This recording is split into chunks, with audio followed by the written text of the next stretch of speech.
Hey everyone, it's Mrs. Nasers here, and I have somebody new.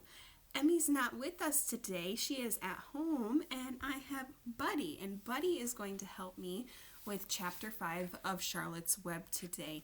Before we get going, thanks again to Scholastic for giving me permission to read this book to you guys. So let's get going. Chapter 5, Charlotte. The night seemed long. Wilbur's stomach was empty and his mind was full. And when your stomach is empty and your mind is full, it's always hard to sleep. A dozen times during the night, Wilbur woke and stared into the blackness, listening to the sounds and trying to figure out what time it was. A barn is never perfectly quiet. Even at midnight, there is usually something stirring. The first time he woke, he heard Templeton gnawing a hole in the grain bin. Templeton's teeth scraped loudly against the wood and made quite a racket. That crazy rat, thought Wilbur. Why does he have to stay up all night, grinding his clashers and destroying people's property? Why can't he go to sleep like any other decent animal? The second time Wilbur woke, he heard the goose turning on her nest and chuckling to herself. What time is it? Whispered Wilbur to the goose. Probably above 11:30, said the goose. Why aren't you asleep, Wilbur? Too many things on my mind, said Wilbur. Well, said the goose, that's not my trouble. I have nothing on my mind, but I have many things under my behind. Have you ever tried to sleep while sitting on 8 eggs? No, replied Wilbur. I suppose it is uncomfortable. How long does it take for a goose egg to hatch? Approximately 30 days, all told, answered the goose, but I cheat a little. On warm afternoons, I just pull out a little straw over the eggs and I go out for a walk. Wilbur yawned and went back to sleep. In his dreams, he heard again the voice saying, I'll be a friend to you. Go to sleep. You'll see me in the morning. About half an hour before dawn, Wilbur woke and listened. The barn was still dark. The sheep lay motionless. Even the goose was quiet. Overhead on the main floor, nothing stirred. The cows were resting, the horses dozed. Templeton had quit work and gone off somewhere on an errand. The only sound was a slight scraping noise from the rooftop, where the weather vane swung back and forth. Wilbur loved the barn when it was like this, calm and quiet, waiting for light. Day's almost here, he thought. Through a small window, a faint gleam appeared.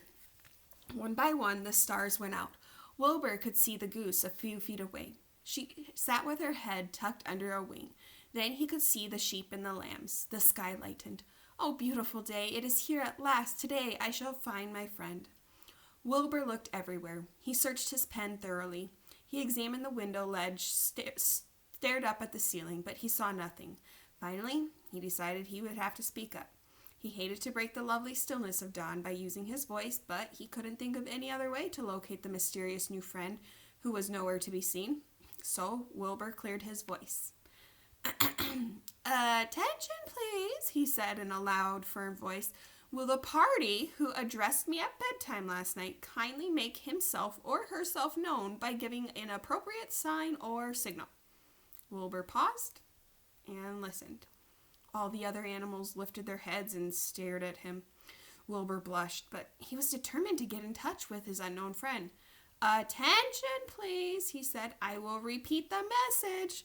Will the party who addressed me at bedtime last night kindly speak up? Please tell me where you are, if you are my friend. The sheep looked at each other in disgust. Stop your nonsense, Wilbur, said the oldest sheep. If you have a friend here, you're probably disturbing his rest.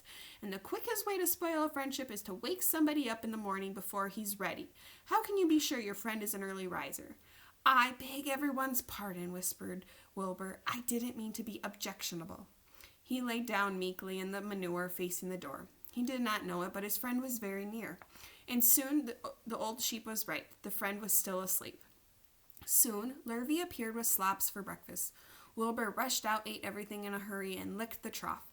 The sheep moved off down the lane. The gander waddled along behind them, pulling grass. And then, just as Wilbur was settling down for his morning nap, he heard again the thin voice that had addressed him the night before. Salutations, said the voice. Wilbur jumped to his feet. What? He cried. Salutations, repeated the voice. What are they and where are you? Screamed Wilbur. Please, tell me where you are and what are salutations? Salutations are greetings, said the voice. When I say salutations, it's just my fancy way of saying hello or good morning. Actually, it's a silly expression, and I am surprised that I use it at all. As for my whereabouts, that's easy. Look up here, in the corner of the doorway. Here I am. Look, I'm waving. At last, Wilbur saw the creature that had spoken to him in such a kindly way. Stretched across the upper part of the doorway was a big spider web, and hanging from the top of the web, head down, was a large gray spider. She was about the size of a gumdrop. She had 8 legs, and she was waving one of them at Wilbur in a friendly greeting. "See me now?" she asked. "Oh, yes," Wilbur said. "Yes, indeed. How are you? Good morning. Salutations. Very pleased to meet you. What is your name, please? May I have your name?" "My name is Charlotte," said the spider. "Charlotte what?" asked Wilbur eagerly. "Charlotte A. Kavitica, but just call me Charlotte." "I think you're beautiful," said Wilbur. "Well, I am pretty," replied Charlotte. "There's no denying that. Almost all spiders are rather nice looking. I'm not as flashy as some are, but I'll do. I wish I could see you, Wilbur, as clearly as you can see me." "Why can't you?" asked the pig. "I'm right here." Yes, but I'm nearsighted," replied Charlotte. "I've always been dreadfully nearsighted. It's good in some ways, not so good in others. Watch me wrap up this fly." A fly that had been crawling along Wilbur's trough had flown up and blundered into the lower part of Charlotte's web and was tangled in the sticky threads. The fly was beating its wings furiously, trying to break loose and free itself. "First," said Charlotte, "I dive at him." She plunged headfirst toward the fly, and as she dropped, a tiny silken thread unwound from her rear end. "Next, I will wrap him up." She grabbed the fly, threw a few jets of silk around it, and rolled it over and over, wrapping it so that it couldn't move. Wilbur watched in horror. He could hardly believe what he was seeing, and although he detested flies, he was sorry for this one. "There," said Charlotte. "Now, I knock him out, so he'll be more comfortable." She bit the fly. "He can't feel a thing now," she remarked. "He'll make a perfect breakfast for me." "You mean you eat flies?" gasped Wilbur. "Certainly. Flies, bugs, grasshoppers, choice beetles, moths, butterflies, tasty cockroaches, gnats, midges, daddy longlegs, centipedes, mosquitoes, crickets, anything that is careless enough to get caught in my web. I have to live, don't I?" "Why, yes, of course," said Wilbur. "Do they taste good?" "Delicious, of course. I don't really eat them. I drink their blood." "I love blood," said Charlotte, and her pleasant, thin voice grew even thinner and more pleasant. "Don't say that," groaned Wilbur. "Please don't say things like that." "Why not? It's true. And I have to say what's true. I'm not entirely happy about my diet of flies and bugs, but it's the way I'm made. A spider has to pick up a living somehow or another, and I happen to be a trapper. I just naturally build a web and trap flies and other insects. My mother was a trapper before me, and her mother was a trapper before her. All our family have been trappers, way back for thousands and thousands of years. We spiders have been laying for flies and bugs." "It's a miserable inheritance," said Wilbur gloomily. He was sad because his new friend was so bloodthirsty. "Yeah, it is," agreed Charlotte, "but I can't help it. I don't know how the first spider in the early days of the world happened to think of this fancy idea of spinning a web, but she did, and it was clever of her too. And since then, all of us spiders have had to work the same trick. It's not a bad pitch, on the whole." "It's cruel," replied Wilbur, who did not intend to be argued out of his position. "Well, you can't talk," said Charlotte. "You have to have your meals brought to you in a pail.